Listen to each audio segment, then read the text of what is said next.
शिवहर शंकर नमामि शंकर शिवशंकर शंभो, हे गिरिजापती भवानी शंकर शिवशंकर शंभो. श्री स्वामी समर्थ.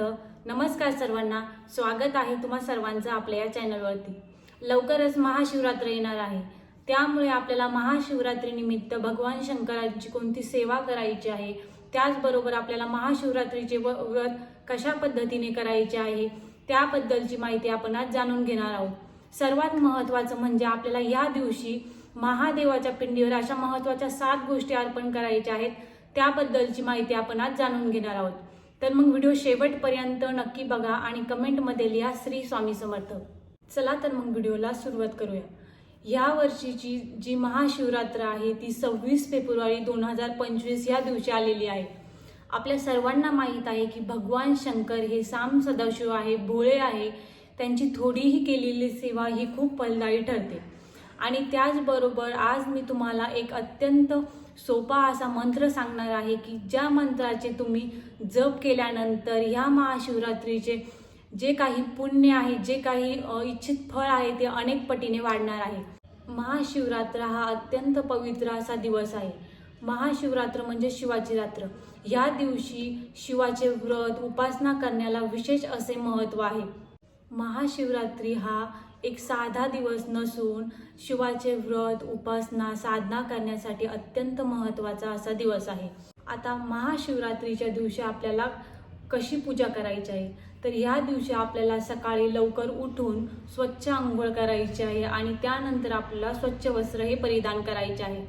आणि तुम्हाला जर शक्य असेल, तुमच्या आसपास जर एखादं शिव मंदिर असेल तर तिथे जाऊन तुम्हाला पूजा करायची आहे, किंवा जर तुम्हाला आसपास मंदिर नसेल, खूप दूर असेल, तर तुम्ही घरात देखील ही पूजा करू शकता. महाशिवरात्रीच्या दिवशी आपण सगळेच जण उपवास करत असतो. काही जण हे फलाहार करून उपवास करतात, किंवा कोणी हे फक्त जल घेऊन देखील उपवास करतात. प्रत्येक जण आपल्या क्षमतेनुसार हा उपवास करू शकतो. परंतु आपल्याला या दिवशी कांदा, लसूण, तामसिक पदार्थ या पदार्थाचे सेवन शक्यतो करायचे नाहीये. म्हणजे आपल्याला या दिवशी तुम्ही उपवास पकडत नसाल तरी आपल्याला या दिवशी तामसिक पदार्थांचे सेवन करायचे नाही.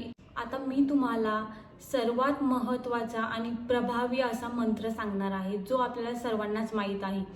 आणि ह्या मंत्राचा जप आपल्याला ह्या दिवशी आवर्जून करायचा आहे. आता मंत्र कोणता? ओम नमः शिवाय. ओम नमः शिवाय ह्या मंत्राचा आपल्याला 108 वेळेस जप करायचा आहे. प्रत्येकाच्या घरात रुद्राक्षाची माळ ही असेलच, तर मग आपल्याला रुद्राक्षाच्या माळेवर ह्या मंत्राचा जप करायचा असेल. स्त्रियांनी पंचाक्षरी मंत्राचा जप करायचा असतो, नमः शिवाय ह्या मंत्राचा जप करायचा असतो, आणि पुरुषांनी षडाक्षरी मंत्राचा जप करायचा असतो. म्हणजे पुरुषांनी ओम नमः शिवाय ह्या मंत्राचा 108 वेळेस जप करायचा आहे, जेणेकरून आपल्याला ह्या महाशिवरात्रीचे जे व्रत आहे त्याचे फळ हे अनेक पटीने मिळेल आणि आपल्या आयुष्यात जे काही होईल ते चांगलेच होईल. त्याचबरोबर आपल्याला महामृत्युंजय मंत्र ह्या मंत्राचा देखील या दिवशी जप करायचा आहे. म्हणजे ह्या मंत्राचा जप तुम्ही कधीही दिवसभरात कधीही करू शकता.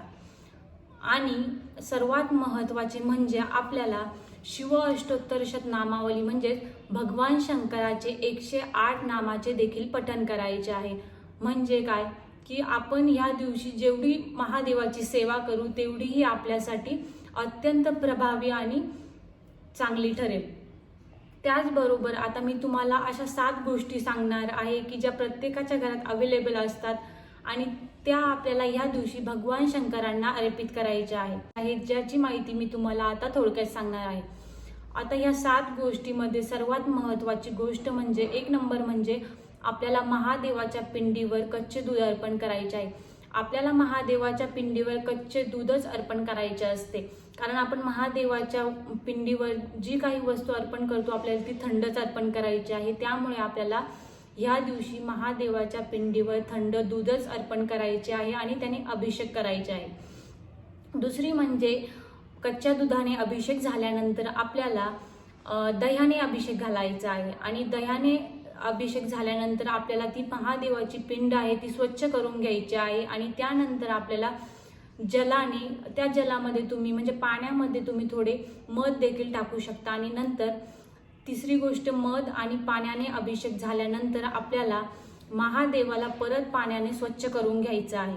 आणि त्यानंतर ज्या वेळेस आपली महादेवाची पिंड पूर्णपणे स्वच्छ होईल त्यानंतर आपल्याला महादेवाला भस्म लावून आरती करायची आहे आणि बेलपत्र, भगवान शंकरांना आवडणारे सर्वात महत्त्वाचे बेलपत्र देखील अर्पण करायचे आहे.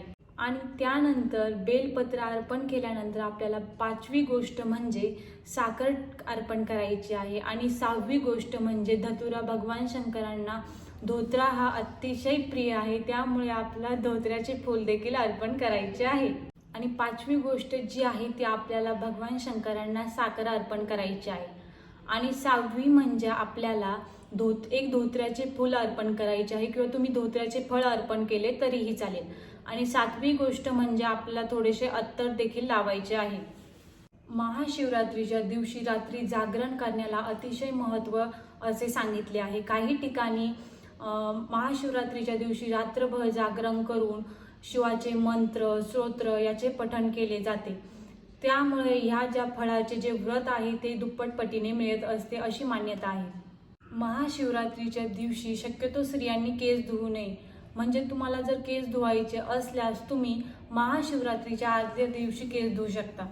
आणि या दिवशी आपल्याला भगवान शंकराची जास्तीत जास्त सेवा करायची आहे आणि आपल्याला ओम नमः शिवाय या मंत्राचा देखील जप करायचा आहे. त्याचबरोबर आपल्याला महाशिवरात्रीच्या दिवशी भगवान शंकरांना आवडणारी रुद्राभिषेक ही सेवा देखील करायची आहे.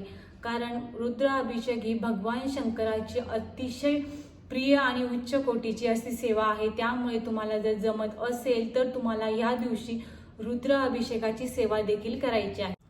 अशा पद्धतीने आपल्याला महाशिवरात्रीच्या दिवशी भगवान शंकरांच्या या सेवा करायच्या आहे, ज्यामुळे आपल्या आयुष्यात काही संकटे, अडचणी असतील तर त्या दूर होण्यास मदत होईल. जर मग तुम्हाला ही व्हिडिओ आवडला असेल तर व्हिडिओला लाईक करा, शेअर करा आणि सबस्क्राईब करा. श्री स्वामी समर्थ.